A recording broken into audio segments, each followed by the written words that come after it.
Hey everyone. So today's project, I would like to say it's easy. This is going to be an easy project, and it is. It is easy. It's just that I've had a lot of issues with my cover. I can't seem to get happy with it, and I guess it was because I was laminating it. I was laminating it because I wanted the front and back covers to also act like book boards, and they do, but they don't. Laminating them just doesn't make me happy. See how it doesn't, you can see that light? That's where it has let go. It's not adhering to the laminate anymore. So see, it's discolored. And that is, I don't like that. I mean, it's not going to go anywhere. I've sewn it. It's fine. But I just don't like that discoloration. So after, oh, it only took me what, 5 times to realize that I can't laminate it. It's not going to work for me because as soon as I bend it, it lets go. So what I decided to do so that the front and back covers were a little bit stronger. I mean, I know they're not going to be like a book board, but they're heavier than cardstock. I took packaging. I believe this was a cereal box, and I just smushed it with distressed inks, did some stamping, and these are going to be my covers. Uh, I'm kind of thinking that I might Mod Podge over them. Yeah, I think I'm going to do that. But let me tell you about your covers. To get this size, which is kind of, I think, my happy size, and it's basically an 8-inch by 6-inch journal. And I love it because it has 8 waterfall pieces, and they're doubles, so they have lots of writing.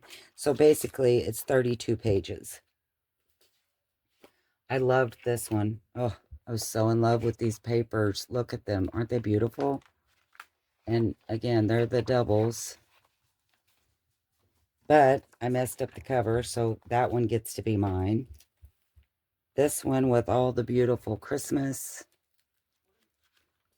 it also gets to be mine. So sad. So sad. This one, I use Rusty Brads in it. And look at these beautiful papers. Aren't they pretty? And it just didn't work out at all. I may use it on a different one. I don't have it bound in, so that works out good. So what I decided to do was, like I said, I smushed paint, I stamped. I'm going to Mod Podge these, and I tried to mirror the colors after this paper. That's what I'm going to put on the inside.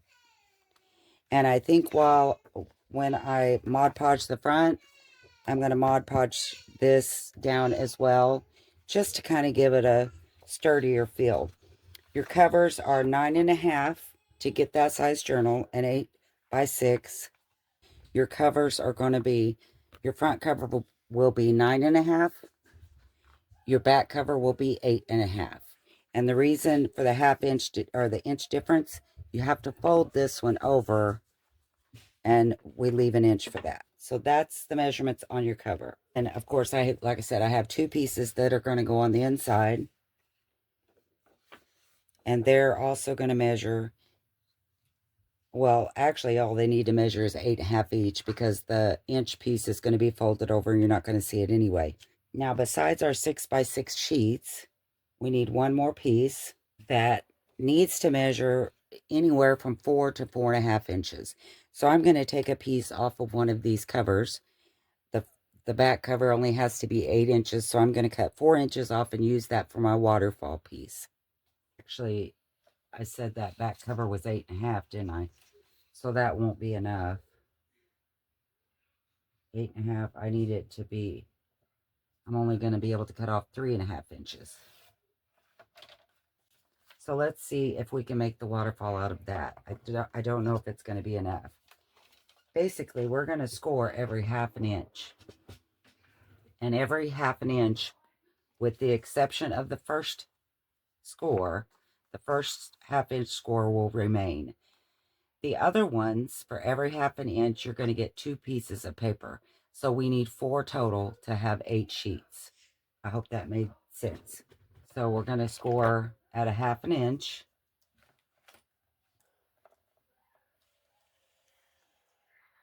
Then we're going to score at 1, 1.5, 2, and 2.5.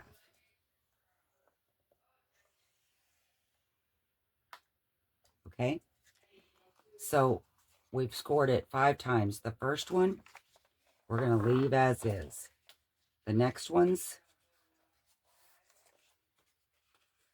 are going to be for our papers. And I'm just folding them so that it's easier to crease later. I'm going both ways, folding it both ways. Now I'm going to flip it over, and I'm going to score right in the middle of each of those 1/2 inches, except for the first one. I want to leave the first one. And the reason we're flipping it over, I know it doesn't make much sense, but if you just score every 1/4 of an inch, it won't lay flat. It won't be even. And I know that sounds crazy, but I saw a tutorial, so I'm going to go at 3/4, 1 1/4, 1 3/4, 2 1/4, and 2 3/4. But I saw a tutorial on making waterfalls. It was a different kind. And one of the viewers commented, because they were talking about how it was hard to get them to lay flat.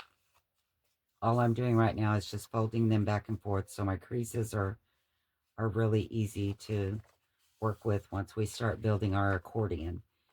But a viewer said how she did it was she scored one way and then flipped it over and scored the remaining on the back side. And it kind of, if you will, your mountains are what needed to be, I don't know. It did.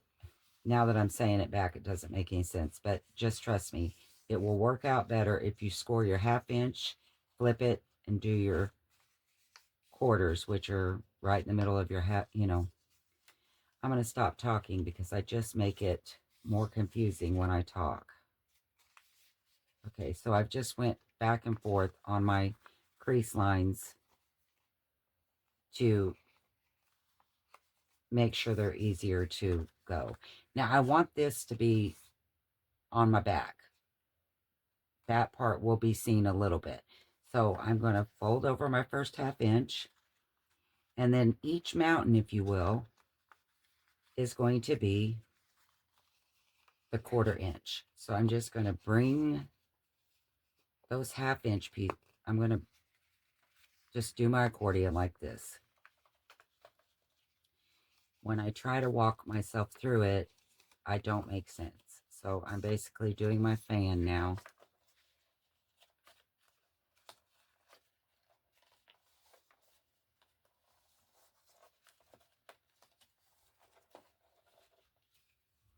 And see, it's nice and even. It looks really nice.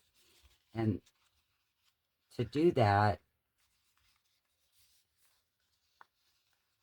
like I say, you're going to have this first one laying over like this, and we're not going to touch it. So we want our first 1/4 inch to be a mountain. So we need to start folding it accordion-wise, where your first 1/4 inch is like so. I hope that kind of makes sense. It will once we start gluing. That was the hardest part of this whole journal, other than trying to get my laminate onto the covers. So now I'm just going to pick 12 pieces. I love this paper. It's a romance novel by Prima. Very pretty paper. So that was my first 8. Now I need to pick out 8 more. Okay.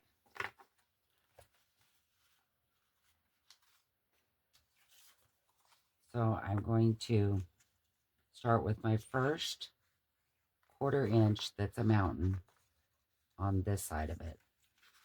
And let's see, I want to kind of figure out how I want these to lay. My first 8.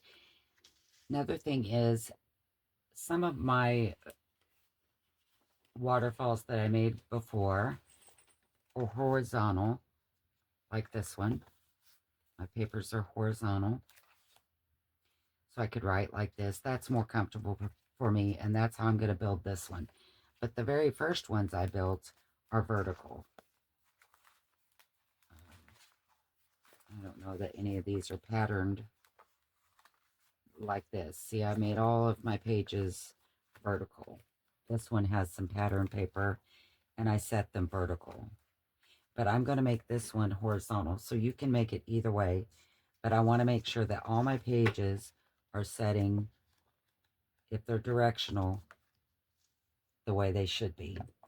So I'm just going to put a small amount of glue on this first little accordion fold, not the 1/2 inch, the first 1/4 inch fold. And you always want to glue on the right side, like this. You want, and I'll show you, it seems weird that that makes a difference, but it does. So I want to make sure that my top and bottoms are even, and just smooth it down. It's that easy. That's all we're going to do. Now, the reason we're doing it on the right hand side, if you flip this up, burnish that down, and say we were going to do it vertical, and you decide, okay, well, I'll go ahead and glue this one, and then I'll glue this one, and then I'll flip. If you do that, this sheet here, this accordion is going to lay on top of it. So when it folds over, this is going to bend. It won't lay right. You have to do it on the right side. I know that sounds weird, but it's true. You really need to always, whether you're doing vertical or horizontal, we're going to glue from the right side.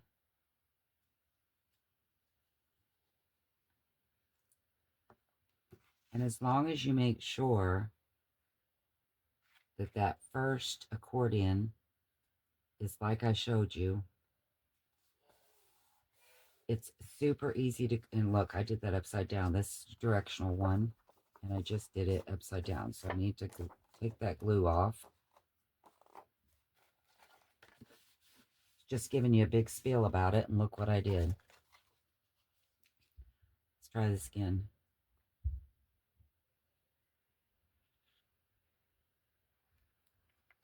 Okay. And you don't want it to go onto the crease, but you want it as close to the crease as you can get without going over it. Then fold it over, lay this back, and burnish your crease really good. And just continue on just like this. That's all there is to this part of it. So easy. This is the easiest part of building the journal.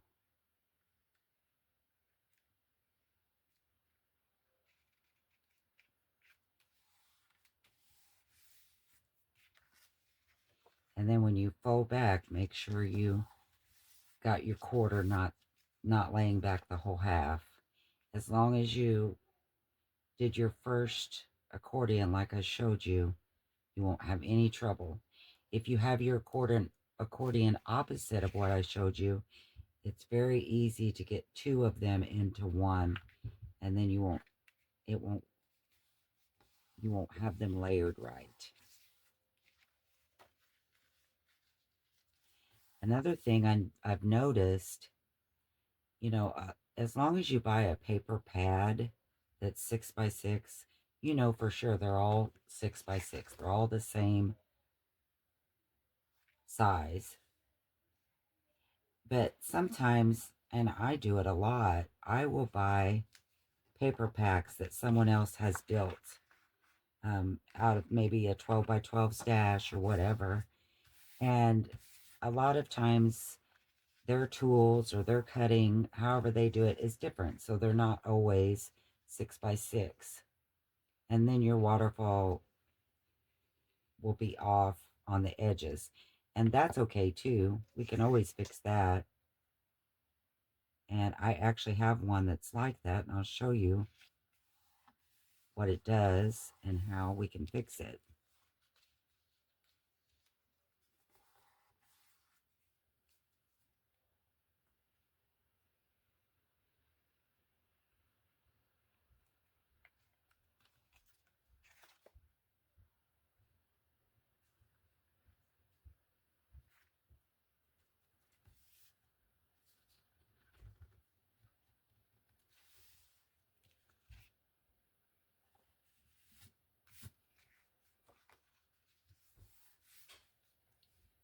Just kind of trying to make sure as I'm laying them over that they're laying even as well.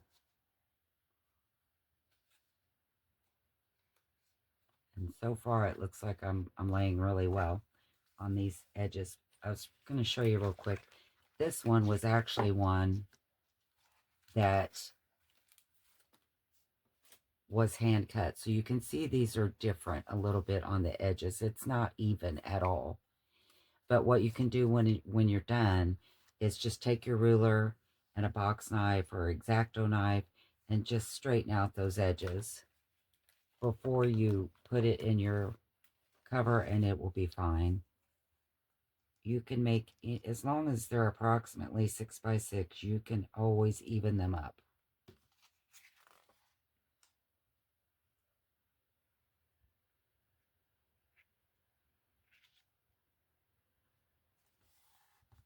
I just kind of take my finger and nudge it at the bottom to make sure it's even. Okay, let's see. How many do I have? That's my 8. Doesn't that look good? And look, they're all evenly spaced. Just so easy, so pretty. And this piece here, I just have it to connect to my top. I mean, I think you could actually take it off, but I like it. I'm gonna leave it. I'm not gonna glue it down to this, but I am gonna adhere it to the cover as something to hang on to up in there. And then your back, as you can see, you still have a little piece left, but we're going to use that. I kind of thought of it like a matchbook in the back. Now this one was one of my first ones, and it's had way too much, but it will kind of flap over a little bit and hold your back piece, kind of like a little matchbook cover. This one was a little better because I got it more the right size, and you can do it like that. All right. So now we're going to add on all of our secondary pieces. And there's a couple things when you're doing this part. As you're laying out your papers, if you don't want two papers that are exactly the same when you open your book, you'll need to make note of that when you're hinging it on what's your next page, because that's what's going to face it. That's one thing. If you do want them to be the same, that's easy too. Just layer them accordingly. So that was one thing that I did not really take note of when I first started doing it, and I kind of wish I had, because I didn't really want them to be facing each other. I kind of wanted different all the way through. Now I'm just trying to figure out what I want to face each other. Now we're going to have to get out that awful scoreboard again, and we're going to score on the left side 1/4 inch. Because it's easier for me to hold this next and score from over here, I'm just going to turn it upside down and score at 5 3/4. It seemed like I can't hold it very tight if I try to do the 1/4 inch from the left. So I'm just going to score all these at 5 3/4, fold them and burnish them. and then I will be back. I'm going to try to do one here in screen. I didn't realize I was so far out of shot. So again, I'm doing 5 3/4, doing my paper upside down, fold it, burnish it. Now I'll really be back. Okay, so I've got all my papers scored and folded and burnished and kind of laid out like I'm wanting to put them in here. I found the easiest way is just to kind of slide it in. Oh, before we do that, I like to cut finger holes.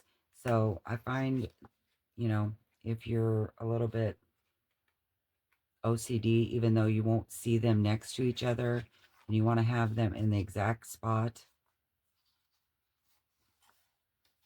I do it kind of like this. I just hold a couple together. I have an inch circle punch here, and I just, you know, you can measure it. I'm not going to. And I do the finger notches.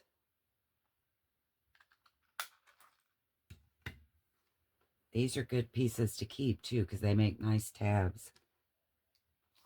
So take one off, measure up with the next ones,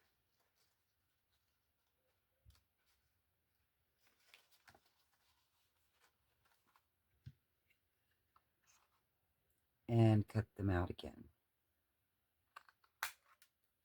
And then you get a pretty even cut all the way through. And if you wanted to do any inking or, like I think I mentioned before, or sewing or anything like that, you're going to want to make sure and do that before you start all the gluing to the waterfall. I think it would be a lot easier. But I'm not going to do that. I'm going to keep these really clean, really pretty looking. Oh, that's a lie. I'll probably grunge them up somehow with the pockets or something. So I just slide that one underneath. It should be facing the right way because that's how I scored it. Run some glue down that 1/4 inch strip, making sure that it's even and as close to the score line, the crease, as possible without going onto it. And then just pushing it down. And there you have it. We're going to do that for all of these. And look, I put my finger holes at the top instead of on the sides. Wasn't that smart? That's okay. You can still get it open. I'm calling it a win. We're going to leave it. We're going to leave it. This is probably my 4th and final waterfall for some time.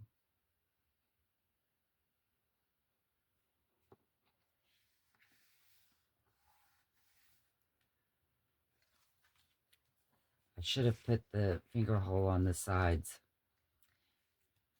Interesting. You know, that might not be so bad because if I put pockets and stuff, I might be glad it's at the top. I guess it doesn't really matter.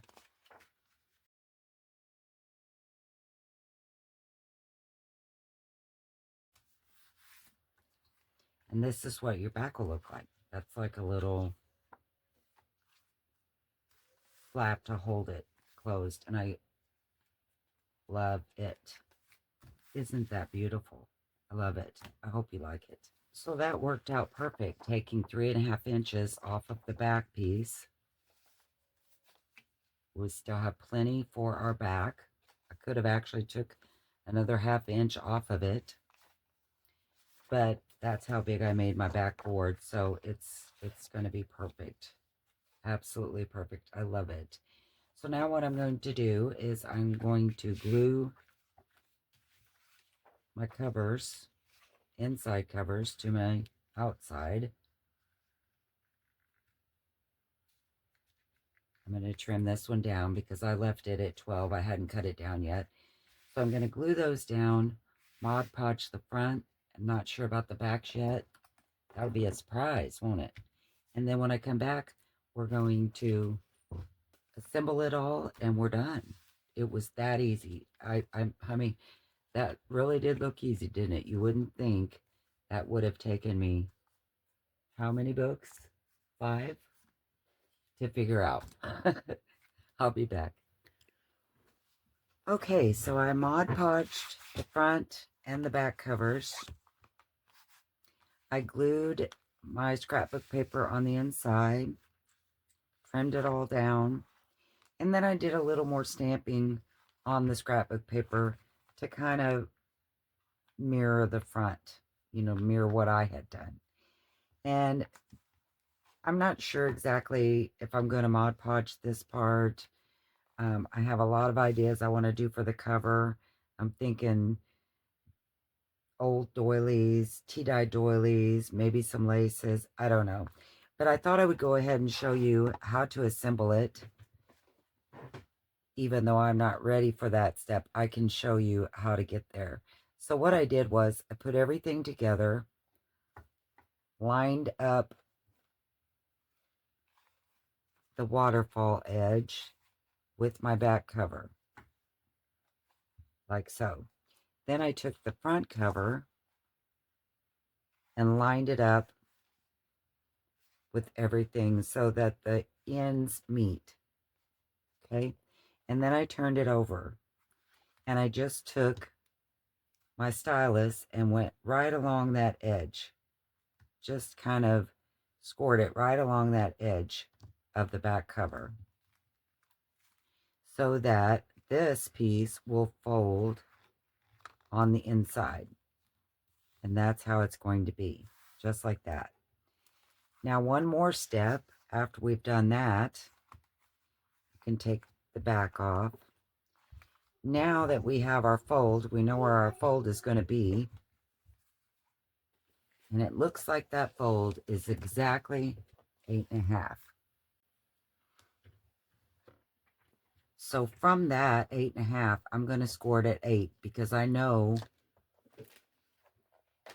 that my little lip here is a 1/2 inch. Okay? And that's where I want it to fold because that's where my papers are going to start, at that 1/2 inch. So let's score it. It's at 8.5. This is where my fold is. So I'm going to score it at 8.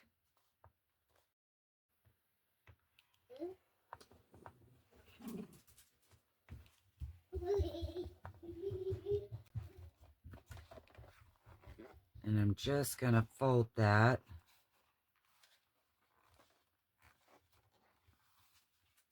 Work it really slowly so that it doesn't crack because I have already put Mod Podge on the front. So I'm just kind of letting the paper work at its own pace. And that's going to be our fold. Just like that. And what that does is it will give my papers, when it's up in there, it should be exactly, and it is, the width of that 1/2 inch on the inside. Okay? So what that's going to do is it's going to give my papers plenty of room to fold and open and do all the things.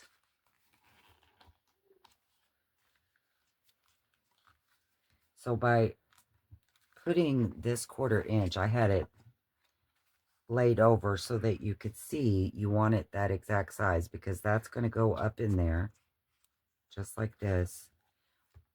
We're going to hinge it, or not hinge it, we're going to attach it at the top from this paper and to the back, just like this. Okay? So like I said, when you open it up, everything is going to move freely. All your papers are going to open up nicely. Everything is going to be good. Now, one thing I might do is on this paper right here, I might put some support. I might put some cardstock or something here just to give it some strength, because this is just a regular piece of scrapbook paper, so that it is sturdier, you know, from going back and forth. I might reinforce this with something else, okay? But let me show you. So it's gonna, again, we're gonna put that piece up in there, and it's all gonna lay so nicely together, just like this. And I used eyelets in the top. You can use brads, rusty brads. You can probably sew. I don't know, it's pretty thick. Um, I don't think I would run that part through my sewing machine. I do usually sew from where it hinges. I usually sew all around the front and then all the way on the back, you know, because that's not that bad. I would sew through that. I'm not sure if I will on this one or not, but that's just, you know, an option. But that's how I put mine together, was with eyelets, and then sometimes I used brads. But by doing that, by leaving that 1/2 inch up in there, your your book, your pages will open really well. Just like, see how this is? That 1/2 inch is up in there. These are all going to open and lay very, very flat. And again, I used eyelets on this one. All of them, I think I used eyelets on, except for this one. And I did use brads, rusty brads. I really like that. I hope you guys like this project. I hope you will make some. It's, you know, I was thinking it's also great for if you don't have 6x6, just cut your 12x6s, you know, and then you wouldn't even have to hinge your sheet. You would just fold your 12x6 in half, cut your finger hole. You may not want to cut it exactly in half. You would leave the front just a little bit longer. That, or you would just take a little sliver off the back where it sets nicely in here. But a 12x6, all that, anything, and you don't even have to have this size. You can use 8x8s, and you know, any size paper that you want, you can make this work. So anyway, thanks for watching. Let me know what you think of this, and I will see you next time, guys. Bye.